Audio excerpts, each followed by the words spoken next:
नमस्कार महाराष्ट्राच्या जिवंत हृदयाच्या सळसळत्या रक्ताच्या भावी अधिकारी कर्मचाऱ्यांनो, कसे आहात सगळे? तुम्हाला सर्वांना माहिती आहे, आपण वनरक्षक भरती मागच्या सर्व प्रश्नपत्रिका अनालिसिस करत आहोत। 2024 मध्ये तुमच्या परीक्षा झाल्या होत्या, एकूण 24 शिफ्ट मध्ये। या 24 शिफ्ट मधील सर्व प्रश्नपत्रिका आपण अनालिसिस करणार आहोत। आज आपण जीएसजीके चे प्रश्न आणि ही 5वी शिफ्ट असणार आहे। बघा, सुरुवात करूया। या ठिकाणी दिसते सामान्य अध्ययन वन विभागातील ज्या परीक्षा झाल्या होत्या तुमच्या टीसीएस ने घेतलेल्या, टीसीएस पॅटर्न समजणं फार गरजेचं आहे। पहिलाच प्रश्न IBEF म्हणजेच काय झालं, इंडियन बिझनेस इकॉनॉमिक फोरम हे दरवर्षी आपले आकडेवारी घोषित करत असतात। यांचा दरवर्षी अहवाल येत असतो आणि अहवाल वनरक्षक भरतीसाठी फार महत्त्वाचा असतो। एकाच प्रश्नपत्रिकेमध्ये दोन प्रश्न आले IBEF चे। तर 2021च्या माहितीनुसार रेल्वे नेटवर्कच्या बाबतीत भारताचा जगात कितवा क्रमांक लागतो, तर चौथा क्रमांक लागत असतो। ठीक आहे, मग सर IBEF संपूर्ण अहवाल मी वाचायला पाहिजे का? सोन्या 2021 चा वाचून उपयोग आहे का? 2024 आणि 2025 चा अहवाल तुला वाचणं गरजेचं आहे। 2025 चा अहवाल जर तुझ्या परीक्षेपूर्वी आला की तो तुझ्या समोर येईल आणि ते कुठे तर बॅच मध्ये समजून सांगेल। महाराष्ट्र अकॅडमी तर्फे बॅच आपण लॉन्च केलेली वनरक्षक बॅच, सर्वात कमी फी असलेली अख्ख्या महाराष्ट्रातली बॅच, सर्वात कमी फी। याचा अर्थ क्वालिटी मध्ये काय आहे का, तर क्वालिटी एकदम उत्तम आहे सोन्या। झालेले सर्व म्हणजे आजपर्यंत TCS चे IBPS च्या परीक्षा झाल्या होत्या, त्यामध्ये उत्तीर्ण झालेले जे शिक्षक आहेत त्यांनी 2-3 वेळा पोस्ट मिळवलेले असे शिक्षक ज्यांनी जॉईन नाही केले ते तुम्हाला शिकवण्यासाठी आहेत। ठीक आहे, पुढे जाऊया। तुम्हाला जॉईन करायचं असेल तर आपल्या अकॅडमीच्या नंबरवर तुम्हाला संपर्क साधायचा, आपला महाराष्ट्र अकॅडमीचा ऍप इन्स्टॉल करायचं, त्या ऍपवर तुम्हाला बॅच जॉईन करता येईल। सध्या 300 रुपये फी चालू आहे, ही पुढे अजून वाढेल। ठीक आहे, यापूर्वी 250 होती 2 दिवसापूर्वी सोन्या, त्यावेळेसही मी तुला म्हणत होतो की सोन्या 300 रुपये वाढणार आहे, लवकरात लवकर घेऊन टाक। आतली गोष्ट सांगतो तुला सोन्या, ही 500 रुपये फी होणार आहे बरं का 2-3 दिवसात, लवकरात लवकर घे जर तुला घ्यायची असेल तर। भारतीय राज्यघटनेच्या कोणत्या, जर नाही जरी घेतली तरी कमीत कमी हे प्रश्न सगळे अनालिसिस केलेले आहेत। त्या ठिकाणी 24 प्रश्नपत्रिका सगळ्या अनालिसिस केलेल्या आहेत, सगळ्या विषयांचे अनालिसिस केलेले आहेत। जसं की मी इथे जीएसजीके घेतोय, तिथे मग तुला गणित बुद्धिमत्ता बघायला मिळणार आहे। आपल्या ऍपवर अजून वेगवेगळ्या विषयांमध्ये इंग्रजी सुद्धा आपण स्पष्टीकरण घेत आहोत। दुसरा प्रश्न, भारतीय राज्यघटनेच्या कोणत्या घटनादुरुस्तीद्वारे संविधानात मूलभूत कर्तव्य जोडण्यात आली होती? मी तुम्हाला मागच्या प्रश्नपत्रिकेमध्ये काय सांगितलेलं आहे, मूलभूत कर्तव्य, मूलभूत अधिकार, मार्गदर्शक तत्वे महत्वाचे आहेत मित्रांनो, ही वारंवार TCS मध्ये विचारली जात असतात। मग तुम्हाला सांगतो बघा, भाग 3 मध्ये मूलभूत अधिकार दिलेले 12 ते 35 मागच्या प्रश्नपत्रिकेमध्ये आले होतं, तर त्यावर आपण चर्चा केलेली आहे। आता पुढे पुन्हा आलं मार्गदर्शक तत्वावर, तर तेही मी कंप्लीट करणार या सिरीज मध्ये। आता सध्या कर्तव्यावर प्रश्न विचारला गेलेला, तर 51 या कलमामध्ये कर्तव्यासंबंधित तरतूद केलेली आहे। मग कोणत्या घटनादुरुस्तीनुसार, तर 42व्या घटनादुरुस्ती, आणि ही केव्हा झाली होती? 1976 मध्ये 42व्या घटनादुरुस्ती झाली होती। यालाच मिनी कॉन्स्टिट्यूशन असंही म्हटलं जात असतं। इंदिरा गांधी यांच्या कालावधीमध्ये ही राज्य घटनादुरुस्ती झाली होती, महत्वाची मित्रांनो। मग एकूण सद्यस्थितीमध्ये 106 घटनादुरुस्त्या झालेल्या आहेत। मग सगळ्याच्या सगळ्या पाठ करायच्यात का? तर नाही, महत्वाच्या फक्त बघा। पहिली घटनादुरुस्ती अत्यंत महत्वाची 1951 मध्ये झाली होती। मुळात आपली राज्यघटना अंमलात आली होती 1950 ला 26 जानेवारीला। पुढच्याच वर्षी पहिली घटनादुरुस्ती झाली। 9व्या परिशिष्टामध्ये जमीन सुधारण्यांचा विषय समाविष्ट करण्यात आला होता। घटनादुरुस्ती 368व्या कलमानुसार केली जात असते। ठीक आहे, विशेष बहुमताने केली जात असते। 5वी घटनादुरुस्ती महत्वाची का? तर नाही, 15वी नाही, 26वी महत्वाची आहे। संस्थानिकांचे तनखे बंद करण्यात आले होते 1971 मध्ये इंदिरा गांधी यांच्या कालावधीत। बाकी अजून 31वी घटनादुरुस्ती लोकसभेचा सभासदांची संख्या 545 करण्यात आली, आज किती आहे? 543 आहे। मग सर 2 कसे काय कमी करण्यात आले, ते पुढे घटनादुरुस्ती मी तुला सांगतो। 104वी घटनादुरुस्ती आहे। पुढे जाऊया बघा, 36वी घटनादुरुस्ती 1975 ला सिक्कीमला घटक राज्याचा दर्जा देण्यात आला होता। त्यानंतर 42व्या घटनादुरुस्ती सर्वात महत्वाची, याला मिनी कॉन्स्टिट्यूशन का म्हटलं जात असतं? मोठ्या प्रमाणात वेगवेगळे बदल घडण्यात आले होते, जसं की कर्तव्य सुवर्णसिंग समितीच्या शिफारशीवरून आपल्या राज्यघटनेमध्ये समाविष्ट करण्यात आले होते। ज्यावेळेस तू हक्कांची मागणी करतो ना सोन्या, त्यावेळेस तुला कर्तव्य तुझ्या सोबतच असतात, म्हणजे दोन्ही सायमल्टेनियसली चालत असतात। 1976 मध्ये कर्तव्यांचा समावेश करण्यात आला, त्यावेळेस एकूण 10 कर्तव्य समावेश करण्यात आले होते। 86वी घटनादुरुस्ती 11वं कर्तव्य समाविष्ट करण्यात आलं, शिक्षणासंबंधी आहे। पुढे अजून 1978 मध्ये 44व्या घटनादुरुस्ती, या 42व्या घटनादुरुस्तीला काउंटर म्हणून ओळखली जात असते, कारण सरकार बदलली होती, जनता सरकार आली होती। जनता दलाची सरकार, मोरारजी देसाई हे पंतप्रधान होते मित्रांनो, 2 वर्ष चालली ती सरकार। पुढे जाऊया बघा, 52वी घटनादुरुस्ती मोठ्या प्रमाणात सध्या चर्चेमध्ये, मागील 3 वर्षांपासून चर्चेमध्ये 52वी घटनादुरुस्ती पक्षांतर बंदी कायद्यासंबंधित आहे। ते तुम्हाला गुवाहाटी प्रकरण माहिती आहे ना, काय वारं काय डोंगर काय हटेल, मग ते गुवाहाटी प्रकरण त्यालाच म्हटलं जातं. पक्षांतर बंदी कायदा आणि 10व्या परिशिष्टाशी संबंधित आहे. आपल्या राज्यघटनेमध्ये सद्यस्थितीत 12 परिशिष्ट आहे. पहिलं परिशिष्ट तुम्हाला आत्ताच दाखवलं मी, इथे दिसतंय बघा. पहिलं परिशिष्ट जोडण्यात आलं होतं, बरोबर आहे ना. 9वं परिशिष्ट, त्यानंतर म्हणजे 8 परिशिष्ट होती, 9वं परिशिष्ट पहिल्या घटनादुरुस्तीनुसार जोडण्यात आलं, 10वं परिशिष्ट 52व्या घटनादुरुस्तीनुसार जोडण्यात आलं, आणि मग नंतर 11वं परिशिष्ट 73वी घटनादुरुस्ती आणि 12वं परिशिष्ट 74वी घटनादुरुस्ती. हे दोन्ही घटनादुरुस्त्या स्थानिक स्वराज्य संस्थेशी संबंधित आहेत.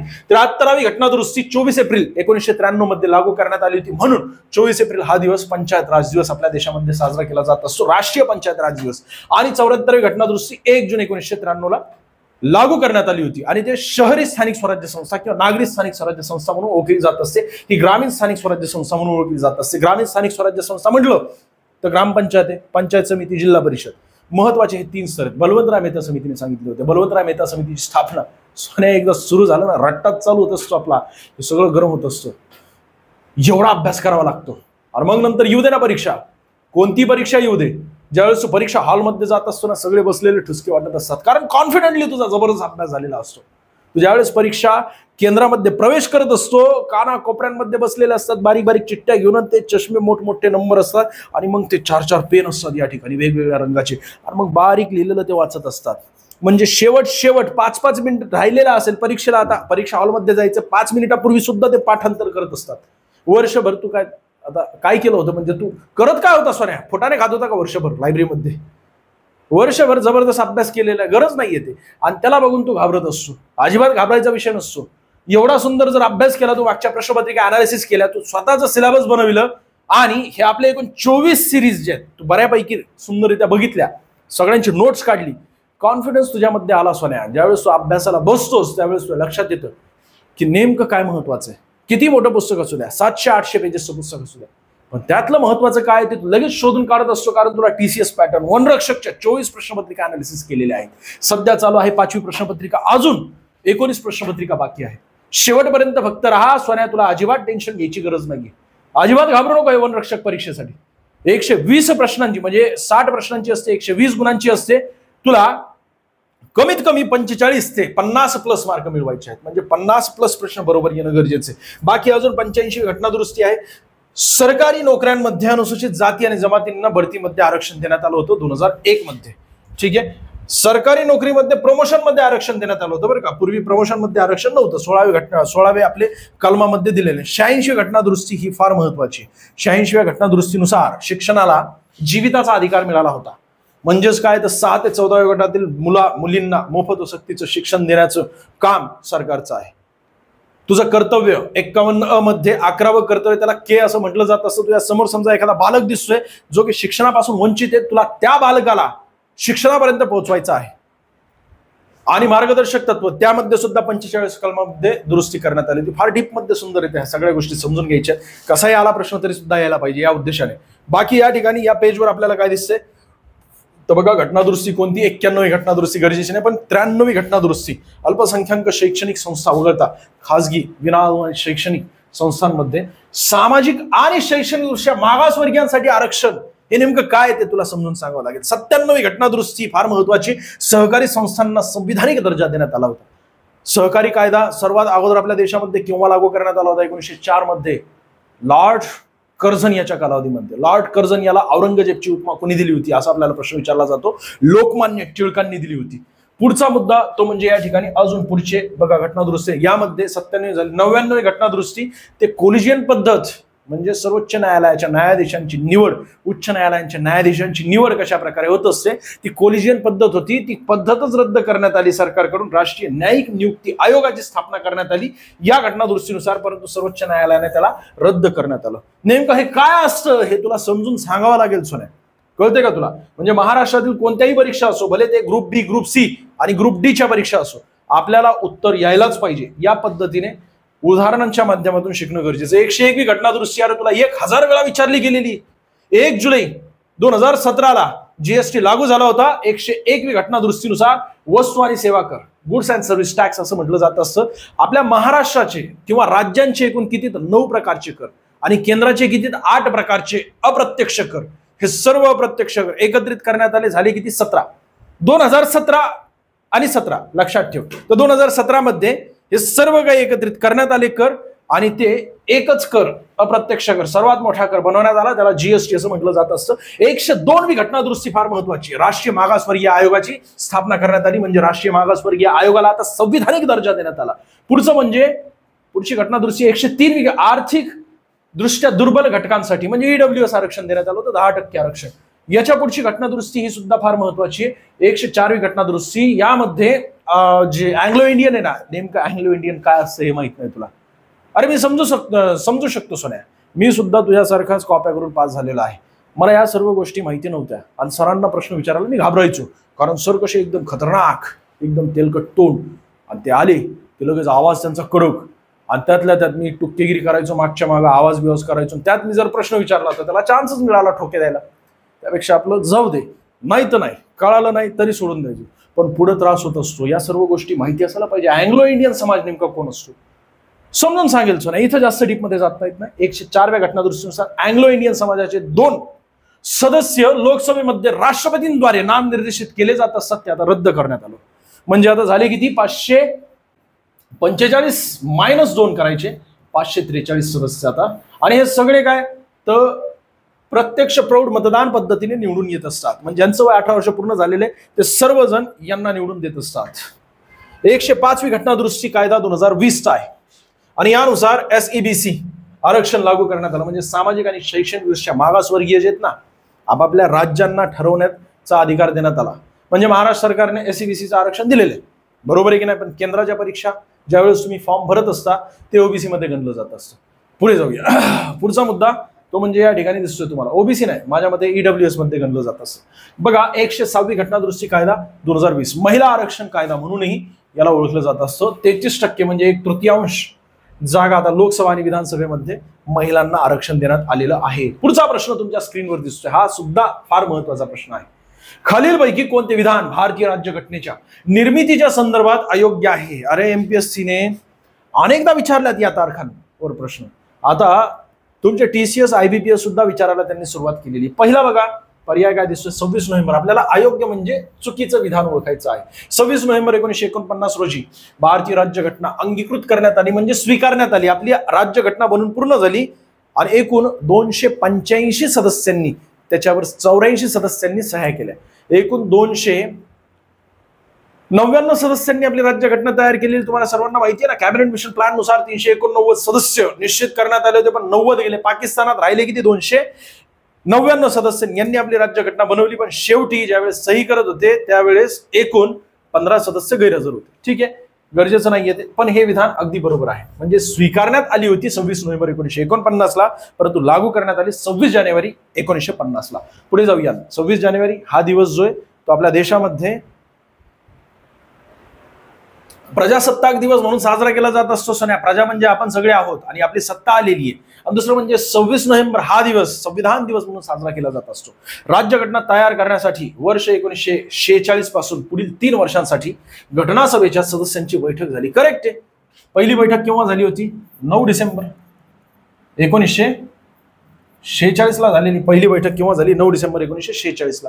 बरोबर आहे. भारतीय राज्यघटना तयार करण्याची प्रक्रिया 1946 मध्ये सुरू झाली का, बरोबर आहे. 9 डिसेंबर 1946ला पहिली बैठक झाली आणि त्यानुसार सच्चिदानंद सिन्हा यांना तात्पुरते अध्यक्ष करण्यात आले, कारण ते सर्वात वयोवृद्ध होते. मग त्यांनी सर्वांना शपथ दिली आणि पुढच्याच 1 दिवस सोडून पुढची बैठकीमध्ये म्हणजे 11 डिसेंबर 1946ला मग मतदान करण्यात आलं. त्या मतदानामध्ये राजेंद्र प्रसाद यांना स्थायी अध्यक्ष म्हणजे कायमस्वरूपी अध्यक्ष, कायमस्वरूपी म्हणजे जोपर्यंत आपली राज्यघटना म्हणून तयार होत नाही तोपर्यंत त्यांना अध्यक्ष म्हणून त्या ठिकाणी त्यांची निवड झाली. राजेंद्र प्रसाद आपल्या देशाचे पहिले राष्ट्रपती आहेत. सर्वाधिक काळ ज्यांनी राष्ट्रपतीपद भूषवलं ते सुद्धा राजेंद्र प्रसादच आहेत. 2 वेळा ते राष्ट्रपती झालेले आहेत. पुढचा मुद्दा तो म्हणजे सुमारे 400 लोकांचा एक गट जे घटना सभेचे सदस्य बनले, राज्यघटनेच्या निर्मितीमध्ये सामील झाले होते का, तर हे विधान चुकीचं आहे.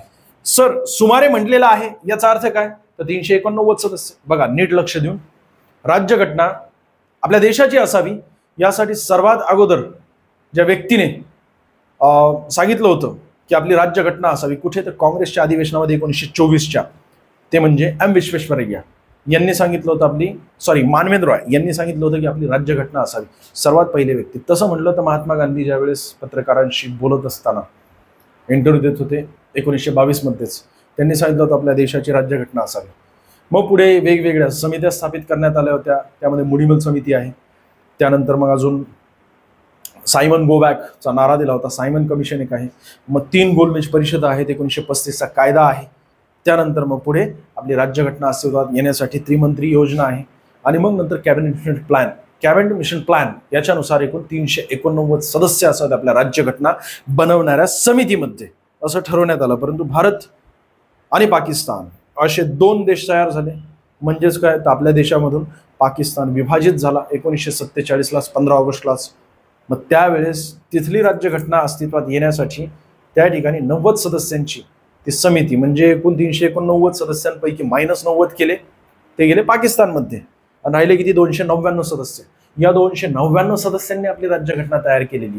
म्हणून हे विधान चुकीचे. सुमारे 400 लोकांचा एक गट राज्यघटनेच्या निर्मितीमध्ये सामील होता का, तर नाही. 299 सदस्यांनी आपली राज्यघटना तयार केलेली. किती, 299 सदस्यांनी आपली राज्यघटना तयार केलेली. मग सध्या राज्यघटना बनून तयार होऊन 75 वर्ष पूर्ण झाले. तर अंमलात येऊन सुद्धा 75 वर्ष पूर्ण झालेले आहेत. 2025 हे वर्ष फार महत्वाचं आहे. 2024 हे वर्ष सुद्धा फार महत्वाचं आहे राज्यघटनेसाठी. म्हणून तुमच्या 2024-2025 मध्ये सर्व परीक्षात विचारला जातोय प्रश्न. 2025च्याच काय, 2026च्या परीक्षेमध्ये सुद्धा विचारला जाईल. कारण 75 वर्ष पूर्ण झालेले आहेत. अमृत वर्ष असल्यामुळे RBI द्वारे 75 रुपयांचे नाणे चलनात आणले. दुसरं म्हणजे काय, तर राज्यघटनेची प्रत आता संस्कृत आणि मैथिली या 2 भाषांमध्ये सुद्धा उपलब्ध करण्यात आलेली आहे. या 2 भाषांमध्ये आपल्याला भाषांमध्ये विचारलं जातं बरं का. संस्कृत आणि मैथिली 2 भाषांमध्ये सुद्धा आता राज्यघटनेची प्रत उपलब्ध करण्यात आलेली आहे. पुढे जाऊया. पुढचा मुद्दा तो म्हणजे काही तारखा तुम्हाला लक्षात ठेवायच्या, जसं की 6 डिसेंबर 1946 कॅबिनेट मिशन प्लॅन नुसार संविधान सभेची स्थापना करण्यात आली होती. 6 डिसेंबर 1946. दुसरं म्हणजे 9 डिसेंबर 1946ला या ठिकाणी ज्यांचा फोटो दिसतोय ते म्हणजे मानवेंद्र रॉय यांची अध्यक्ष म्हणून, तात्पुरता अध्यक्ष म्हणून नियुक्ती करण्यात आली होती. तात्पुरता अध्यक्ष का, कारण सर्वांना शपथ देणं गरजेचं आहे ना. शपथ दिल्यानंतर मग त्यांच्या हातामध्ये पॉवर येईल. पॉवर आल्यानंतर ते मतदान करतील. मग नंतर कायमस्वरूपी अध्यक्ष म्हणून ज्यांची निवड करतील ते म्हणजे राजेंद्र प्रसाद आहेत. आणि यांची निवड केव्हा झाली, 11 डिसेंबर 1946ला. तारखा महत्वाच्या तुम्हाला विचारल्या जाऊ शकतात. पुढचा मुद्दा तो म्हणजे 13 डिसेंबर 1946ला जवाहरलाल नेहरू यांनी उद्दिष्टांचा ठराव मांडला होता. याचंच पुढे प्रेहंबल मध्ये रूपांतर झाले, प्रस्तावनेमध्ये रूपांतर झाले, किंवा त्याला सरनामा असंही म्हटलं जात असं. सरनामा, प्रेहंबल, प्रस्तावना नेमकी काय असते, कोणतंही पुस्तक असो, जसं की हे आपलं पुस्तक आहे. हे कशाचं पुस्तक दिसतंय सोन्या तुला, वनरक्षक भरती 2025. आला बोयो मार्केटिंग करायला. सोन्या मार्केटिंग नाही, उदाहरण सांगतोय तुला. आणि जरी सांगितलं तरी अभिमानाने सांगतो सोन्या, असं पुस्तक तुला जिंदगीत कुठं भेटणार नाही. बघ ना, आमच्या वेळेस आमच्यासारखी लोक नव्हती. हे वस्तुस्थिती सांगतोय ना, अभिमानाने सांगतोय. बघ, एवढं डीप मध्ये एक्सप्लेनेशन कोणत्याच पुस्तकात दिलं जाणार नाही. ठीक आहे. मग हे वनरक्षक प्लॅनर 2025 हे ओपन केल्याबरोबर इथे प्रस्तावना दिसते का तुला सोन्या? बघ, या ठिकाणी दिसते का नाव तुला प्रस्तावना? प्रस्तावना दिसते. एवढी प्रस्तावना वाचली की तुला लगेच कळेल की या पुस्तकामध्ये नेमकं काय काय आहे. तू जातो ABC मध्ये किंवा पुस्तक घेण्यासाठी कोणत्या दुकानामध्ये जातो, त्या ठिकाणी माझ्या मित्राने किंवा माझ्या मैत्रिणीने घेतले म्हणून मी घेणार, तसलं नाही. ती प्रस्तावना वाच. त्या प्रस्तावनेमध्ये दिलेलं असतं लेखकाने की या पुस्तकामध्ये आम्ही तुला काय देतोय. एका पेजवर त्या संपूर्ण पुस्तकात काय काय आहे सगळ्या गोष्टी कळत असतात. तशाच प्रकारे परकीय व्यक्ती एखादा असो, आपल्या देशामध्ये येऊन त्याला बिझनेस करायचं असेल किंवा आपल्या देशाचं त्याला नागरिकत्व स्वीकारायचं असेल, तर त्यावेळेस अख्खी राज्यघटना वाचणार का तो, किंवा मला कोणकोणते मूलभूत अधिकार दिले गेलेले आहेत, त्याचसोबत माझे कर्तव्य नेमके देशाप्रती काय असणार आहेत, मला बिझनेसमध्ये कशा प्रकारे आपला देश प्रोत्साहित करेल, नेमके कायदे कोणकोणते आहेत, सगळ्या गोष्टी म्हणलं तर त्याला 1 वर्ष जाईल. आणि मग नंतर तो आपल्या देशामध्ये बिझनेस स्थापित करेल किंवा आपल्या देशामध्ये नागरिकत्व स्वीकारेल. तो तसं नाहीये ते. त्यासाठी एक पेज जर त्याने प्रस्तावना वाचली की त्यामध्ये सर्व गोष्टी त्याला कळतात. म्हणजे एका पेजमध्येच अख्ख्या राज्यघटनेचा सार असतो. आणि त्याला काय म्हटलं जात असतं, प्रस्तावना. त्याला काय म्हटलं जात असतं, प्रिएम्बल किंवा सरनामा असं म्हटलं जात असतं. तर अशा प्रकारचा हा जो आपला प्रस्तावना सरनामा आहे आपण अमेरिकेमधून घेतला होता. म्हणजे अमेरिकेच्या राज्यघटनेकडून आपण शिकलेलो आहोत की आपल्या देशाची सुद्धा प्रस्तावना असायला पाहिजे. जगात सर्वात पहिली राज्यघटना आहे त्यांची की ज्यांच्या राज्यघटनेचा प्रस्तावना त्यांनी निर्माण केली होती. पण आपण उद्दिष्टांचा ठराव जो होता 13 डिसेंबर 1946ला जवाहरलाल नेहरू यांनी मांडला होता, या उद्दिष्टांचा ठराव जो आहे त्यातील अनेक मुद्दे आपण घेतलेले आहेत. कमीत कमी 85-86% मुद्दे आपण आपल्या राज्यघटनेतील प्रस्तावनेमध्ये घेतलेले आहेत. पुढचा मुद्दा तो म्हणजे हेच उद्दिष्टांचा ठराव 22 जानेवारी 1947ला पारित करण्यात आला होता किंवा मंजूर करण्यात आला होता घटना समितीद्वारे. 22 जुलै 1947ला राष्ट्रध्वज स्वीकारला गेला होता. सर, हे उद्दिष्टांचा ठराव नेमका काय आहे? सोन्या, सर्व जेवढे काही सदस्य आहेत ना घटना समितीचे, त्यांना मार्गदर्शन केलेले की आपल्या राज्यघटनेमध्ये आपल्याला कोणकोणती तत्वे, कोणकोणते मुद्दे समाविष्ट करणं गरजेचं आहे, भारतीय लोकांना काय गरजेचं आहे सध्या, तर याचं मार्गदर्शन पंडित जवाहरलाल नेहरू यांनी केलं होतं. 2.5 तास त्यांनी भाषण दिलेले प्रस्तावनेवर. ठीक आहे, बाकी पुढे जाऊया. राष्ट्रध्वज स्वीकारला होता 22 जुलै 1947ला. 29 ऑगस्ट 1947ला मसुदा समितीची स्थापना करण्यात आली होती. हा दिवस 100 वेळा विचारलाय सोन्या. TCS IBPS असं धुरावडून टाकायचं आपल्याला, कशाला घाबरतोयस? अरे हे विचारलं जाते, जिथं मी बोलतोय ना तुला विचारलं जाते, लगेच टिपून घे तू. डॉक्टर बाबासाहेब आंबेडकर यांची दुसऱ्यांदा घटना समितीमध्ये निवड झाली होती. पहिल्यांदा बंगाल प्रांतातून निवड झाली होती, परंतु दुसऱ्यांदा मुंबई प्रांतामधून त्यांना निवडून दिलं गेलं होतं. त्यावेळेसचे आपल्या मुंबई प्रांताचे मुख्यमंत्री किंवा आपल्या महाराष्ट्राचे पहिले मुख्यमंत्री जरी म्हटलं तरी चालेल, स्वातंत्र्यानंतरचे पहिले मुख्यमंत्री आपल्या महाराष्ट्र किंवा मुंबई प्रांताचे बाळासाहेब खेर आहेत. आणि त्यांच्याच प्रयत्नाने पुन्हा डॉक्टर बाबासाहेब आंबेडकरांना घटना समितीमध्ये समावेश करण्यात आला. मग नंतर आल्याबरोबर त्यांना अतिशय महत्वाची अशी समिती, मसुदा समिती, सर्वात महत्वाची समिती, अख्ख्या राज्यघटनेचा गाभा ज्यांनी काढला होता की नाही, ती समिती आहे ड्राफ्टिंग कमिटी. त्या ड्राफ्टिंग कमिटीचे अध्यक्ष डॉक्टर बाबासाहेब आंबेडकर यांना करण्यात आलं होतं. कशामुळे? कारण 16 देशांच्या राज्यघटनेचा अभ्यास केला सोडा. तुझ्यासाठी दादरचं त्यांचं स्वतःचं घर त्यांनी विकलेलं, तुझ्या माझ्या आपल्या सर्वांसाठी. आपल्याला मूलभूत अधिकार मिळावेत यासाठी, आपण मुख्य प्रवाहात यावोत यासाठी. ठीक आहे, तळागाळातील लोकांसाठी त्यांनी प्रयत्न केले. आणि विद्वान व्यक्ती सर्वात कोण आहेत तर तेच डॉक्टर बाबासाहेब आंबेडकर, म्हणून त्यांना राज्यघटनेचे शिल्पकार असं म्हटलं जातं. असं पुढे जाऊया बघा. 16 जुलै 1948 त्यांना भारतरत्न दिलेले ना, त्याहीपेक्षा फार सर्वोच्च आहेत ते. बरोबर आहे की नाही? पुढे जाऊया. 16 जुलै 1948 हरेंद्र कुमार मुखर्जी VT कृष्णमाचारी यांची उपाध्यक्ष म्हणून निवड करण्यात आली. 26 नोव्हेंबर 1949 राज्यघटना स्वीकारण्यात आली होती. आणि 24 जानेवारी 1950ला शेवटची बैठक भरली होती. याच बैठकीमध्ये सर्वांनी स्वाक्षऱ्या केल्या होत्या. एकूण किती लोकांनी स्वाक्षऱ्या केलेल्या आहेत? 299 -15 करा. का बरं -15 करा? कारण या शेवटच्या बैठकीमध्ये 15 जण गैरहजर होते मित्रांनो. बाकी राहिले किती? मग 284 लोकांनी स्वाक्षरी केली. सर्वात शेवटची स्वाक्षरी ज्यांनी केलेली, या ठिकाणी ज्यांचा फोटो दिसतोय, ते म्हणजे आपल्या देशाचे पहिले राष्ट्रपती, सर्वाधिक काळ ज्यांनी राष्ट्रपतीपद भूषवलेलं आहे, ज्यांना भारतरत्न सुद्धा मिळालेला आहे, ते म्हणजे राजेंद्र प्रसाद. आपल्या घटना समितीचे ते अध्यक्ष होते, स्थायी अध्यक्ष होते, कायमस्वरूपी अध्यक्ष. 26 जानेवारी घटना लागू झाली. ठीक आहे, पुढे जाऊया. पुढचा मुद्दा तो म्हणजे महाराष्ट्रात खालीलपैकी कोणत्या प्रकारचे हवामान आहे? सर तुमच्या मागे कुत्रा बित्रा काय लागलेला आहे? एवढं स्पीड मध्ये का घेताय तुम्ही? सोन्या 15 प्रश्न जास्तीत जास्त माहिती द्यायची तुला. हा प्रश्न, याचं उत्तर सांगितलं, पुढे गेलो, झालं माझं काम. अरे माझी आत्मा मला माफ करणार नाही. तुझ्यापर्यंत मला पोहोचायचं, पण कसं? सगळं तुला द्यायचंय.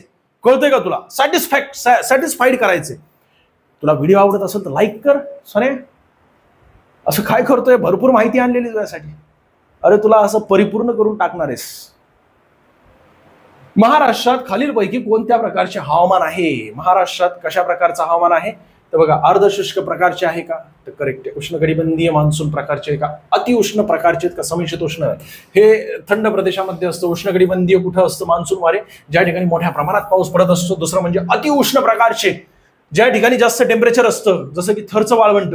परंतु अर्धशुष्क प्रकारचे आपल्या महाराष्ट्रामध्ये आहे. या ठिकाणी दिसतात. वारे कसे येत असतात? नैऋत्य मोसमी वारे येत असतात. Forest survey of India report 2018 च्या माहितीनुसार महाराष्ट्राच्या भौगोलिक क्षेत्राचा किती टक्के भाग जंगलांनी आच्छादलेला आहे? तू वनरक्षकची परीक्षा देतोय, 100% तुला प्रश्न येणारच. परंतु 2018ची माहिती घेऊन उपयोग आहे का? नाही सोन्या, आत्ताची आपल्याला माहिती घेणं गरजेचं आहे. भारतीय राज्य वन अहवाल 2024, आणि हेच आत्ताचं लेटेस्ट आहे. 2025 आलंय का? नाही आलं. मग 2024चं महत्वाचं आहे, आणि ही 8वी आवृत्ती आहे. ठीक आहे, मग यानुसार वन आणि वृक्ष क्षेत्र 25.17%. वनक्षेत्र किती आहे आपल्या देशामध्ये? तर 21.76%. सर्वात जास्त वनक्षेत्र मध्य प्रदेशमध्ये आहे. मग पुढचं वाचू का? एवढं डीप मध्ये विचारलं जात नाही सोन्या तुला. पुढचं म्हणजे काय? टक्केवारीनुसार सर्वाधिक वनक्षेत्र. म्हणजे तू उगाच खंगशील पाठ करू. मी तर तुला सांगेल की मध्य प्रदेश नंतर अरुणाचल प्रदेश आहे, उतरता क्रम अजून 2-3 राज्यांची नावं सुद्धा त्या ठिकाणी दिली असती. पण करू नको, खंगशील उगाच. टक्केवारीनुसार सर्वाधिक वनक्षेत्र मिझोराम. ठीक आहे, पुढे जाऊया. वनक्षेत्रात वाढ आंध्र प्रदेशमध्ये झालेली अजिबात विसरायचं नाही सोन्या. हे असले ठुसके प्रश्न जर सोडले ना तू, लय वाईट वाटतं. मॅग्रो वने म्हणजेच मुळं बाहेर आलेली असतात. पाण्याची उपलब्धता जास्तीत जास्त असते. त्याचं कारण काय आहे? सर्वात जास्त मॅग्रो वने कुठे असतात? सुंदरबन या ठिकाणी असतात. बारमाही वाहणारी नदी ती म्हणजे गंगा नदी आणि ब्रह्मपुत्रा नदी दोन्ही येऊन कुठे? बंगालमध्ये मिळत असतात. परंतु बंगाल प्रांतातच, पूर्वी बंगाल प्रांत म्हटलं जायचं, आज बांगलादेश आणि भारत म्हणजे पश्चिम बंगाल आणि बांगलादेश या संपूर्ण प्रदेशामध्ये सुंदरबन पसरलेलं आहे. सुंदरबन त्याला नाव का देण्यात आलंय? कारण मुळे ज्यांची बाहेर आलेली असतात त्यांना सुंदरीवने असं म्हटलं जात असतं. वेटलँड क्षेत्रामध्ये असतात. आपल्या देशातील सर्वात मोठं वेटलँड क्षेत्र सुंदरबनच आहे. रामसर करारानुसार वेटलँड क्षेत्र घोषित केलं जात असतं. मग हे सुंदरबन त्या ठिकाणी सर्वात जास्त वाघ आहेत. इथे आढळणारी वने सुंदरी वने असतात म्हणून त्या प्रदेशाला सुंदरवन असं म्हटलं गेलेलं आहे. आणि त्यालाच काय मॅग्रोव वन असं म्हटलं जातं. मग पश्चिम बंगाल, मग मॅग्रोव वन क्षेत्र वाढ सर्वात जास्त कुठे? तर चिल्का सरोवर ओडिसा या ठिकाणी तिथेच झालेली. आणि ते चर्चेमध्ये सुद्धा होतं त्यावेळेस. वनाग्नी म्हणजेच काय? वनांमध्ये लागणारी आग जी आहे आपल्या भारतात किती प्रमाणात धोका आहे? तर 35.46% धोका आहे. हे नाही वाचलं तरी चालेल, अजिबात वाचू नकोस असलं नाही विचारलं जात. वृक्ष क्षेत्र 3.41. सर हे वृक्ष क्षेत्र आणि जंगलातील वृक्ष हे वेगवेगळे असतात का? सोन्या तू मामाच्या गावाला जात असतो आणि मामाच्या गावाला जात असताना तू खिडकीमध्ये बघत असतो आणि पळती झाडे मोजत असतोस. तू गाणं ऐकले की नाही? झुक झुक झुक झुक गिन मामाच्या गावाला जाऊया, पळती झाडे पाहूया. आणि मामाच्या गावाला गेल्यानंतर त्या ठिकाणी मामाच्या मुलीला तो अभ्यासक्रम शिकवत असतोस, बरोबर आहे की नाही? आणि तो अभ्यासक्रम शिकवत असताना, अभ्यासक्रम समजूत सांगत असताना तुलाच येत नाही, काही गोष्टी कळत नाही, पण उगाच भाकांड्या मारत असतोस. आणि मग नंतर ती अभ्यासामध्ये लागली की तिचं सिलेक्शन होत असतं. तू राहतो तसाच. तिला एक तर महिला आरक्षण सुद्धा आहे, त्यातल्या त्यात महिलांची संख्या कमी आहे आणि तुझ्यात लय कॉम्पिटिशन आहे. मुलं भरूभरू पडलेली आहेत, त्यांना जॉबची आवश्यकता आहे. महिलांचं तसं आहे का? अरे महिलांची संख्याच कमी आहे. त्याला मुळात त्यांना मुख्य प्रवाहात आणलेलंच नाहीये. अजूनही शिक्षणाची सुविधा त्यांना दिलेली नाहीये. 10वी पास झाले की त्यांना घरी बसवलं जात असतं किंवा त्यांचं लग्न लावून दिलं जात असतं. ग्रामीण भागाची ही परिस्थिती, पुरुष प्रधान संस्कृती आजही ग्रामीण भागामध्ये. खऱ्या अर्थाने त्यांना सुद्धा शिक्षणाचा अधिकार द्यायला पाहिजे, अजून जास्तीत जास्त शिक्षणासाठी प्रोत्साहित करायला पाहिजे. परंतु तसं होतंय का? नाही होत. म्हणून त्यांच्यामध्ये कॉम्पिटिशन नसतो. तू त्या ठिकाणी सिलेबस समजवायला जात असतो, तिचं होतं सिलेक्शन, तू राहतो तसाच. तिचे लागतात फ्लेक्स, तिचं होऊन जातं लग्न, तू राहतो तसाच. आणि त्यामुळे म्हणतोय सोन्या तू सिरियसली अभ्यास कर. पर्यावरण, वन आणि हवामान बदल मंत्री कोण आहेत? श्री भूपेंद्र यादव यांनीच कुठे देहरादून या ठिकाणावरून वन अहवाल घोषित केला होता 28 डिसेंबर 2024ला. ठीक आहे. मग 2025चा वन अहवाल डिसेंबर मध्येच येईल, त्याच्यापूर्वीच तुझी परीक्षा होणार आहे. त्यासाठी तुला 2024 अहवाल महत्वाचा आहे. पुढचा प्रश्न, महाराष्ट्रातील बहुतांश वनक्षेत्रात कोणत्या प्रकारचे जंगल असते? जंगल, बोरियल प्रकारची जंगले असतात का? समशीतोष्ण वर्षावने असतात का? समशीतोष्ण सूचीपर्णी वने असतात का? सूचीपर्णी वने कुठे असतात? तर ते बर्फाच्छादित प्रदेशामध्ये असतात. बोरियल प्रकारची वने कुठे असतात? विषुववृत्ताच्या जवळ असतात. समशीतोष्ण ज्या ठिकाणी थंड प्रदेश असतो त्या ठिकाणी असतात. शुष्क पानझडी वने आपल्या महाराष्ट्रात मोठ्या प्रमाणात आढळतात. त्याचं कारण असं आहे की आपला हा महाराष्ट्र कन्सेप्च्युअल तुला अभ्यास समजून सांगावा लागेल सोन्या. बघ ना, हे नैऋत्य मोसमी वारे, पश्चिम घाट म्हणजे सह्याद्री पर्वत अडवलं जातं. या ठिकाणी जे वन असतात इथे मुळात पाऊस किती पडत असतो? 250 सेंटीमीटर पेक्षाही जास्त पाऊस पडत असतो. आणि म्हणून या ठिकाणी आढळणारी वने जी असतात की नाही ती उष्णकटिबंधीय सदाहरित वनांमध्ये यांना मोडलं जात असतं. त्याचसोबत सह्याद्री पर्वतावरील वने सुद्धा उष्णकटिबंधीय सदाहरित वने असतात. परंतु या सह्याद्री पर्वतामुळे हे वारे अडवले गेल्यामुळे या ठिकाणी इथला पाऊस जो आहे ना तो हक्काचा पाऊस सगळा कुठे पडतोय? कोकणामध्ये पडतोय. म्हणून या पट्ट्यामध्ये इथे पावसाचं प्रमाण कमी होत असतं. आणि हा संपूर्ण पट्टा इथे कोणत्या प्रकारची? तर काटेरी वने म्हणा, शुष्क वने म्हणा, पानझडी वने असतात. उन्हाळ्यामध्ये ते पानं सोडून दिली जात असतात. पानं का सोडतात? तर डार्विनच्या सिद्धांतानुसार स्वतःमध्ये अनुकूलता तशा प्रकारची ती निर्माण केली जात असते. म्हणजे जमिनीमध्ये जर पाणी नसेल आणि बाष्पीभवन कंटिन्युअसली त्या पर्णरंध्रांद्वारे होत असेल, कारण पर्णरंध्र म्हणजे पानांना छिद्र असतात, याच्यावर समजा उष्णता पडली, या छिद्रांमधून सगळं शरीरातील पाणी जाईल ना, ते बाष्पीभवन होत असेल. जमिनीमध्ये जर पाणी असेल तर पानं सोडायची गरज नाही. आणि पानं काय करत असतात? प्रकाश संश्लेषण करत असतात. पानांची आवश्यकता असते. परंतु ऊन मोठ्या प्रमाणात असेल, प्रकाश तर आहे, संश्लेषण होतंय, परंतु पाणी नाही जमिनीमध्ये, म्हणून स्वतः वृक्ष पानं सोडून देत असतात. पुन्हा ती पानं येत असतात ज्यावेळेस पाऊस पडतो त्यावेळेस. ठीक आहे. म्हणजे जमिनीमध्ये पाणी आलं की पुन्हा ते पानं येत असतात. परंतु जमिनीमध्ये जर पाणी नसेल तर पानं गळून पडत असतात. त्यांनाच शुष्क पानझडी वने असं म्हटलं जात असतं. पुढे जाऊया. आर्द्र पानझडी वने, मान्सून अरण्ये हे आपल्या महाराष्ट्रातील आपण बघितलेली ती यापूर्वी, म्हणजे आपल्या बॅचमध्ये बघितलेली आहेत. एकूण 12 व्हिडिओ, त्यामध्ये अख्खं वनरक्षकचा एकूण 15 GS/GK प्रश्न, त्यापैकी 7 ते 8 प्रश्न तुला याच मुद्द्यांवर येणार आहे. म्हणजे 50% प्रश्न जे ते याच मुद्द्यांवर येत असतात. विचार करण्यासारखी गोष्ट. 12 व्हिडिओमध्ये सगळं पिळून काढले आणि तेही कन्सेप्च्युअल. इथं थोडं पळावं लागतंय सोन्या, कारण व्हिडिओ फार मोठा होतोय. तो आपल्याला कमीत कमी वेळेमध्ये उरकायचा आहे. त्यासाठी मी पळतोय, पण तुला दाखवतोय हे सगळं तुला करावं लागेल. आर्द्र पान झडी वने. बरं, इथं फक्त किती तर आर्द्र आणि त्याचसोबत शुष्क पान झडी वने ती दाखवलेली आहेत. पण तिथे सगळे एकूण 8 प्रकारचे वनांचे प्रकार आपल्या महाराष्ट्रामध्ये कोणकोणत्या क्षेत्रात कशा प्रकारे आढळतात, प्रदेश, वृक्षांचं स्वरूप कसं असतं, अरे फोटो सुद्धा दिले गेलेली आहेत वृक्षांचे प्रकार. तू फोटो काय करत असतो, झुमझुम करून करून बघत असतो की नाही. म्हणजे तुला 1.5 GB येत असते. त्या 1.5 GB पैकी 500 MB तू दिवसभर खर्च करतो आणि राहिलेला 1 GB तू सांभाळून ठेवतो. रात्री सगळे झोपल्यानंतर तू असतो गोधडीमध्ये, त्यावेळेस तू काय करत असतो, तुझ्या मित्राने पाठवलेले फोटो झूम करू करू बघत असतो. फोटो म्हणजे अभ्यासाचे फोटो असतात, ते मॅपचे असतात. त्यामुळे जास्तीत जास्त फोटोचा वापर करायचा आम्ही प्रयत्न केलेला आहे. पुढे जाऊया. आर्थिक महत्व काय असतं, सगळं काय घेतलेले. ब्राह्मोसभेची स्थापना प्रत्येक प्रश्नपत्रिकेमध्ये सोन्या तुला प्रबोधन घडवणाऱ्या संस्था यांच्यावर प्रश्न विचारला जातो. मागची प्रश्नपत्रिका बघ, तुला खोटं वाटत असेल तर. आत्मीय सभा, ब्राह्मो समाज, त्यानंतर परमहंस सभा, प्रार्थना समाज, सत्यशोधक समाज, आर्य समाज, रामकृष्ण परमहंस यांचे जे शिष्य आहेत त्यांनी रामकृष्ण मिशनची स्थापना केली होती 1997 ला, ज्यांच्या आठवणीमध्ये आपण राष्ट्रीय युवक दिवस म्हणून साजरा करत असतो. त्यांच्या जन्मदिवशी 12 जानेवारी, ते म्हणजे स्वामी विवेकानंद. ठीक आहे. मग हे सर्व जे होऊन गेलेले होते महत्वाचे लोक, महात्मे होते, यांनी समाजाचे डोळे उघडायचा प्रयत्न केला. तुला खरं काय ते सांगायचा त्यांनी प्रयत्न केला सोन्या. म्हणजे वस्तुस्थिती तुला सांगतो, ठीक आहे, जास्त डीप मध्ये जाईल. पण विषय काय तर ब्राह्मण समाजाची स्थापना केव्हा करण्यात आलेली आहे, 1828 ला करण्यात आलेली. याच ब्राह्मण समाजाच्या प्रयत्नाने पुढे 1829 मध्ये सती प्रथा समूळ नष्ट झाली. कुठे, बंगाल प्रांतामध्ये कायद्याने नष्ट करण्यात आली होती. ब्राह्मण समाजाच्या तत्वांमध्ये बुद्धिप्रामाण्यवाद हा सर्वात महत्वाचा शब्द जगभरासाठी अत्यंत महत्वाचा होता. म्हणजे बुद्धीला पटणाऱ्या गोष्टी त्या ऍक्सेप्ट करणं गरजेचं आहे. सती जाणं कोणत्या अँगलने बुद्धीला पटण्यासारखी गोष्ट नाही.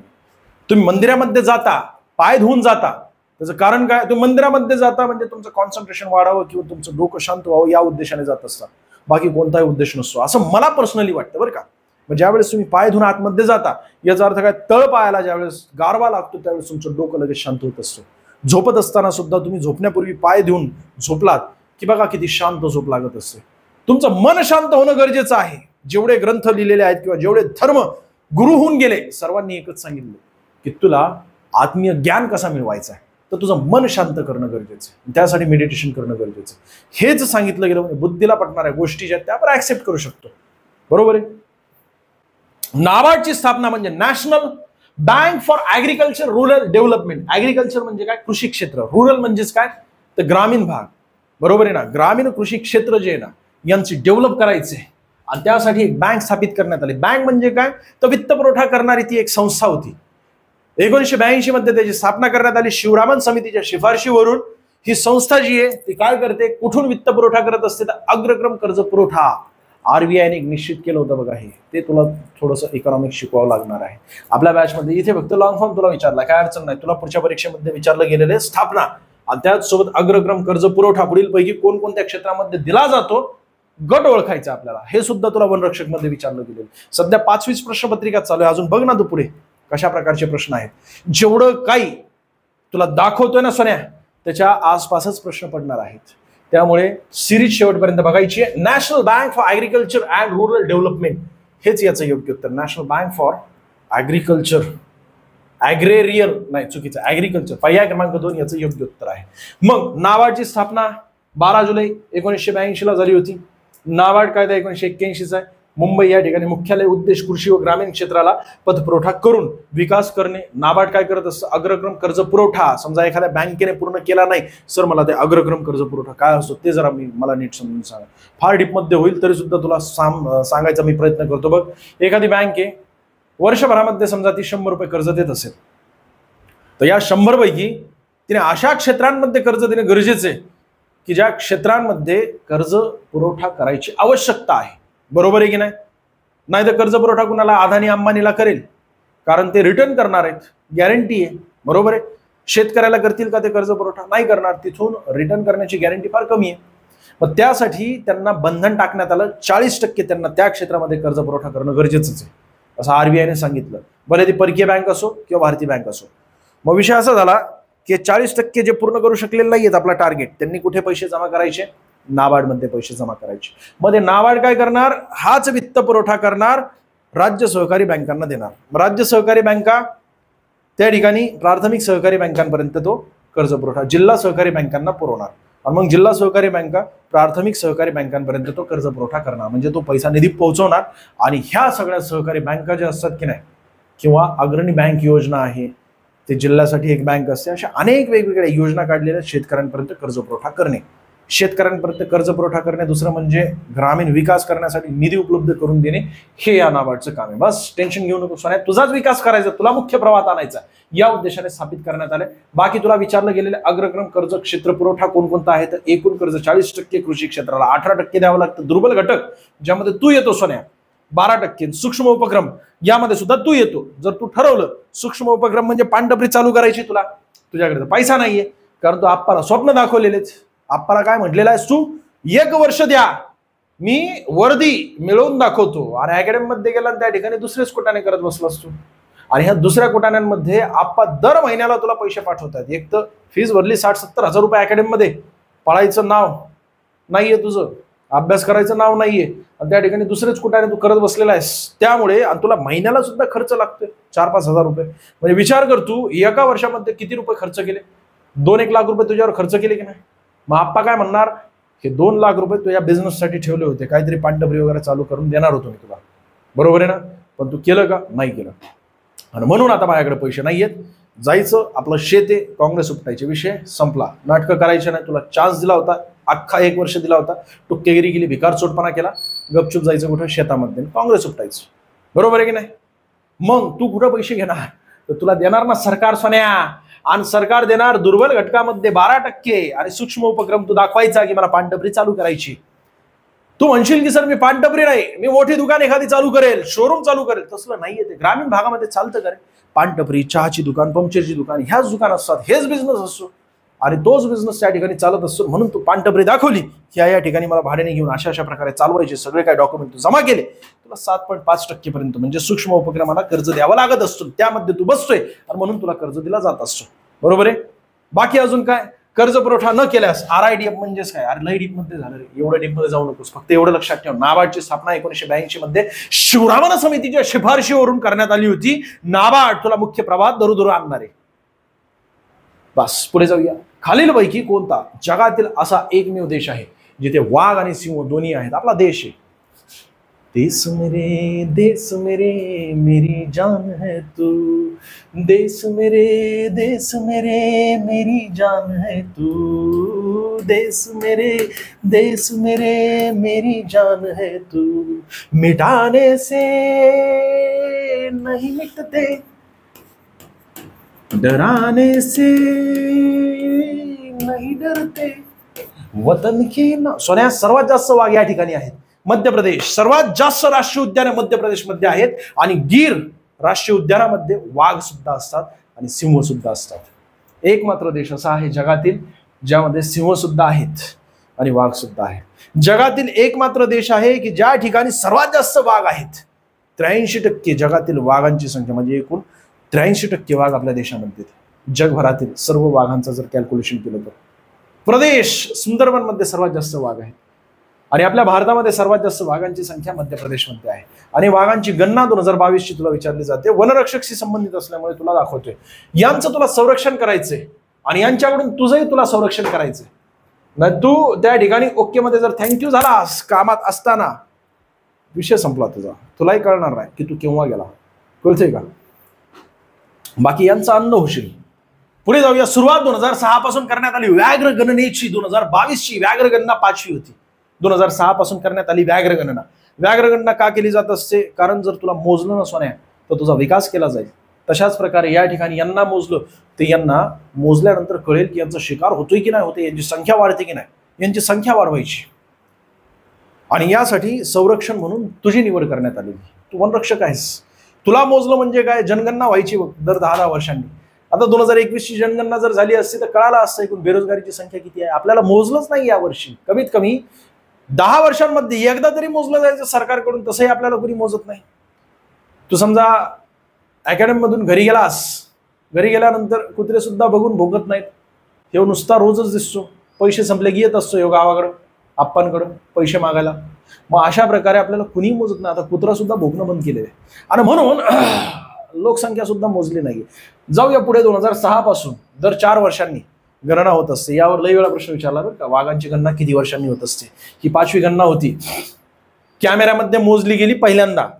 कॅमेरामध्ये सीसीटीव्हीद्वारे मोजली गेली पहिल्यांदा. त्यावेळेस 3167 गणना करण्यात आली होती. परंतु नंतर ज्यावेळेस मोजली गेली 3682. मग सद्यस्थितीमध्ये किती आहेत? 3682 वाघ आहेत. वाघांची संख्या किती वाढलेली आहे? 23.5% वाढली गेलेली आहे. आकडेवारीमध्ये 715 आहे. सर मी कोणता आकडा? हे आकडा लक्षात ठेव सोन्या. आणि हा टक्केवारी एक आकडा लक्षात ठेव. बाकी अजून दर 10 वर्षांनी लई मध्ये झालं तर विचारलं जाऊ शकतं. हे सुद्धा नाही लक्षात ठेवलं तरी लोड घेऊ नकोस. बाकी अजून सर्वात जास्त वाघांची संख्या ज्या राज्यामध्ये ते तुला माहिती असायला पाहिजे 785. आणि आपल्या महाराष्ट्रामध्ये किती आहेत? 444 आहेत. क्रम जर बघितला यांचा तर मध्य प्रदेश, कर्नाटक, उत्तर प्रदेश आणि महाराष्ट्र. ठीक आहे. पण तरी सुद्धा हे आकडे नाही लक्षात ठेवले तरी चालेल. तुला या ठिकाणी हा आकडा लक्षात ठेवायचा आहे. किती वाढले? 132 वाघ वाढले. आणि या ठिकाणी किती वाढले? 259 वाढले. हे नाही लक्षात ठेवलं तरी चालेल, हे लक्षात ठेव 785 कारण सर्वात जास्त आहे. आणि आपल्या महाराष्ट्रामध्ये मागच्या तुलनेत म्हणजे मागच्या 2018च्या तुलनेत 2022 मध्ये 132 वाघ वाढलेले. पुढे जाऊया. पुढचा मुद्दा तो म्हणजे काय? या ठिकाणी दिसतं तुला आकडेवारीनुसार सर्वात कमी वाघ. गरजेचं नाही, अजिबात बघू नकोस. कशा प्रकारे वाढ झाली होती हे सुद्धा फक्त एक तुलनात्मक दृष्ट्या. आकडे पाठ करायचे नाही, तुलना करायची. तुलना किती होते? 1411. या ठिकाणी किती आहे? 14 32 14 म्हणजे दुपटीपेक्षाही जास्त वाढले. वास एवढं लक्षात ठेव. सुरुवातीला 2006, 2018, 2022. ठीक आहे. 2018ची आकडे विचारले होते तुला, 2022चे 100% विचारले जाईल. सर 2022 कुठं? 2024 कुठं? सध्या 2024 चालू आहे. तुम्ही 2022चं का शिकवताय? अहो जुनं का घेताय तुम्ही? करंट अफेअर्स का घ्यायना? सोन्या असं येड्यासारखं करू नकोस बरं का. तुला नीट समजून सांगतो. 2022 आणि 2024 दर 4 वर्षांनी होत असते. पुढची गणना 2026ला होणार आहे. आणि 2025 मध्ये तुझी परीक्षा आहे. 2026 यायचा बाकी आहे. आणि त्यासाठी तुला आकडे कोणते हेच महत्वाचे. बाकी अजून टेन्शन घेऊ नको. व्याघ्र प्रकल्प, प्रोजेक्ट टायगर, कैलास सांखला, बरोबर आहे की नाही? रतापानी व्याघ्र प्रकल्प 9वा व्याघ्र प्रकल्प जो आहे. ठीक आहे. पुढे जाऊया. क्षेत्रफळानुसार आपल्या महाराष्ट्रामध्ये एकूण किती? उतरता क्रम 6 व्याघ्र प्रकल्प आहेत. बाकी अजून वाघांची संख्या या ठिकाणी दिसते. टेन्शन घेऊ नकोस. स्वातंत्र्य हा माझा जन्मसिद्ध हक्क आहे आणि तो मिळवणारच. आत्ताच व्याघ्र प्रकल्प जो आहे ना, माधव व्याघ्र प्रकल्प, तोही तुला सांगायचं होतं. 9वा व्याघ्र प्रकल्प आहे तो मध्य प्रदेशचा आणि एकूणातला 58वा व्याघ्र प्रकल्प आहे. 57वा व्याघ्र प्रकल्प रातापानी व्याघ्र प्रकल्प आहे. तो सुद्धा कुठे? मध्य प्रदेशमध्ये आहे. ठीक आहे. पुढे जाऊया. सर्वात मोठा व्याघ्र प्रकल्प नागार्जुन सागर व्याघ्र प्रकल्प आहे. हे सुद्धा तुला माहिती असायला पाहिजे. राष्ट्रीय उद्यानांची संख्या 106 आहे. हे कसं लक्षात ठेवायचं? तर आपल्या महाराष्ट्रातील 6 मायनस करायचे. अख्ख्या भारतभरामध्ये आपला महाराष्ट्र बघू 100 व्याघ्र प्रकल्प आहेत. 100 आकडा लक्षात ठेवण्यासारखा आहे. आणि त्यात आपलं महाराष्ट्र मिळवलं की एकूण 106 व्याघ्र प्रकल्प आहेत. बाकी रामसर करार यामध्ये सुद्धा आता संख्या वाढलेली. पूर्वी 85 होती, आता 89 झाली. 4 रामसर करार क्षेत्र वाढलेले. रामसर क्षेत्र, वेटलँड क्षेत्र म्हटलं जात असं. रामसर कुठे आलं? इराण. लई काय सांगण्यासारखं आहे रचना. 2 ऑक्टोबर वगैरे ते सांगितलं, 2 फेब्रुवारी वगैरे ते सांगितलं असतं. ठीक आहे. स्वातंत्र्य हा माझा जन्मसिद्ध हक्क आहे आणि तो मी मिळवणारच. सुट्टीच नाही भाऊ. लय नाटकं केलेत, लय लुटलंय आम्हाला 200 वर्ष तुम्ही. आता सुट्टी नाही. आता होम रूल लीग स्थापित केलेली आहे बेळगाव मधून आणि तिथून लोकमान्य टिळक यांनी घोषणा दिली होती. स्वातंत्र्य हा माझा जन्मसिद्ध हक्क आहे आणि तो मी मिळवणारच. लोकमान्य टिळक. पर्याय क्रमांक भरपूर काय सांगायचं होतं पण वेळ जास्त झालेला. लोकमान्य टिळक यांचा जन्म त्याचसोबत म्हणजे 1846 मध्ये त्यांचा जन्म झाला होता. डेक्कन कॉलेज, त्यानंतर ते बंड गार्डन सांगितलं असतं तुला, त्यानंतर न्यू इंग्लिश स्कूल सांगितलं असतं, Deccan education society, Fergusson college, ते मराठी आणि ते इंग्रजी वृत्तपत्र जे ते मराठा हे वृत्तपत्र इंग्रजी, केसरी मराठा हे 2 वृत्तपत्र, आगरकर दोघांचा संबंध, डेक्कन सभा त्याबाबत तुला समजून सांगायचं होतं, पुणे सार्वजनिक सभा त्याबाबत तुला समजून सांगायचं होतं, पुणे अधिवेशन याबाबतही समजून सांगायचं होतं. त्यानंतर मग ते जयसिंगराव खाडगे ते बर्वे प्रकरण तुला समजून सांगायचं होतं कारण त्यांना डोंबिवलीमध्ये 101 दिवस अटक करण्यात आली होती. हे सगळं कुठं तिथं सांगेल बॅचमध्ये. ठीक आहे. याचं योग्य उत्तर काय? मग तुला काय लक्षात ठेवायचं? ज्या ज्या लोकांनी महत्वाची अशी घोषणा दिली होती त्या लोकांबद्दल तुला माहिती असायला पाहिजे. बरोबर आहे. पुढे जाऊया. बौद्ध वास्तुशिल्प. हार्मिका हा शब्द कोणत्या प्रकारच्या संरचनेशी? TCS आणि IBPS सिंधू संस्कृतीवर एक प्रश्न असतो, एकच असतो, जास्त डीपमध्ये विचारला जात नाही. सर्वात जुनी संस्कृती कोणती? सिंधू संस्कृती. सिंधू संस्कृतीचा शोध कोणी लावला होता? ते जॉन ब्रॉटम आणि विल्यम ब्रॉटम सख्खे भाऊ आहेत, त्यांनी लावला होता. सर्वात जुनी संस्कृती झाल्यानंतर तुला असं विचारलं जात असतं की आयात निर्यात कोणत्या, तर लोथल इथून होती. ते लोथल हे कुठं आहे, गुजरातमध्ये आहे. कालीमंगल कुठे आहे, त्याचसोबत ते स्नानागार मिळालं होतं, म्हणजे स्विमिंग पूल मिळालं होतं. सॉरी, सिंधू संस्कृती इसवी सन पूर्व 3,500 वर्षांपूर्वीपासून ती अस्तित्वात होती. 1000-1200 वर्ष ती सिंधू संस्कृती आपल्या देशामध्ये अस्तित्वात होती. जगातील सर्वात जुनी संस्कृती, त्यानंतर वैदिक संस्कृती अस्तित्वात आली.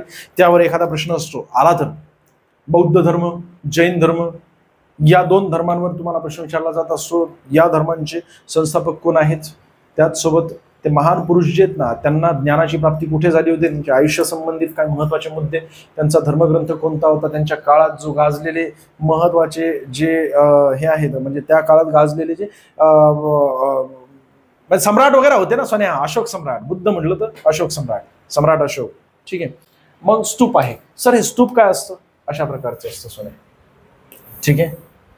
याच्या मध्यभागी या ठिकाणी इथे जमिनीच्या आतमध्ये ज्या वेळेस गौतम बुद्ध यांचं निधन झालं होतं, त्यांना निर्वाण प्राप्त झालं होतं कुशीनगर या ठिकाणी. तर तिथे त्यांचा अंत्यविधी झाला. अंत्यविधी झाल्यानंतर त्यांच्या शरीरातील काही अवशेष, म्हणजे महत्वाचे अवशेष असे एकूण 8 भागांमध्ये विभाजित करण्यात आले. सर्वात महत्वाचा अवशेष या ठिकाणी ठेवण्यात आलं होतं. त्यांचं स्तूप आहे ते कुठे, तर मध्य प्रदेश या ठिकाणी सांची स्तूप इथे दिसते तुम्हाला. इथे आतमध्ये तुम्ही गेलात, याच्या आवारात जरी गेलात ना सोन्या, तर तुम्हाला विश्वशक्ती काय असते त्याचा अनुभूती होईल. अनुभूती म्हणजे अनुभव होईल. फक्त डोळे बंद करून तुम्ही शांत बसलात की नाही, अख्ख्या विश्वाची शक्ती तुम्हाला तुमच्यामध्ये प्राप्त होईल. जबरदस्त पॉवर असते या ठिकाणी. मेडिटेशन करण्यासाठी अत्यंत चांगलं असं स्थान मानलं जात असतं. इथे बघा मेडिटेशन करत आहेत गौतम बुद्ध स्वतः, त्यांची मूर्ती. हे ओरिजिनल आतला फोटो आहे. पुढे जाऊया बघा, असे एकूण किती 8 स्तूप आहेत आणि त्यांनाच काय म्हटलं जात असतं, तर तुम्हाला विचारलं गेलेले बघा, त्यांनाच हार्मिका असं म्हटलं जात असतं. ठीक आहे. पुढे जाऊया. पुढचा मुद्दा तो म्हणजे IBEF म्हणजे इंडियन बिझनेस इकॉनॉमिक फोरम. हे केव्हाचं, तर 2020चं. गरजेचं आहे का आता, नाही. हा प्रश्न तरी सुद्धा मी तुला एक्सप्लेन करेल, पण एक गोष्ट लक्षात ठेव सोन्या, की आपल्याला 2025चा IBEF जर तुझ्या परीक्षेपूर्वी प्रकाशित झाला तर आपल्याला ते संपूर्ण अहवाल आपल्या बॅचमध्ये घ्यायचा आहे. आणि जे करंट अपडेटशी संबंधित आहेत ना, ते फक्त मी थांबवलेले बॅचमध्ये. अन्यथा सगळं काही कव्हर झालेलं आहे सुंदररित्या. आपण सगळं काही कव्हर म्हणजे अजूनही लाईव्ह होत आहे, बरंच सिलेबस बाकी आहे, पण मागे जे काही झालेलं आहे आतापर्यंत ते सर्व काही महत्वाचं त्यासाठी तू एकदा बघून घेते. बॅच जर जॉईन करायची असेल तर 300 रुपये फी आहे. अख्ख्या महाराष्ट्रात सर्वात कमी आहे. सर्व एक्सपिरियन्स्ड शिक्षक त्या ठिकाणी तुला जरूर शिकवणार आहेत. वस्तुस्थिती आहे, तुला जर बघायचं असेल तर ते व्हिडिओज एकदा बघ, किंवा तुझ्या बाजूला बसलेला, कारण वनरक्षक बॅच अख्ख्या महाराष्ट्रामध्ये अनेक लोकांनी घेतलेली, अख्ख्या महाराष्ट्रात हाहाकार महाराष्ट्र अकॅडमीच्या बॅचने माजवलेला आहे.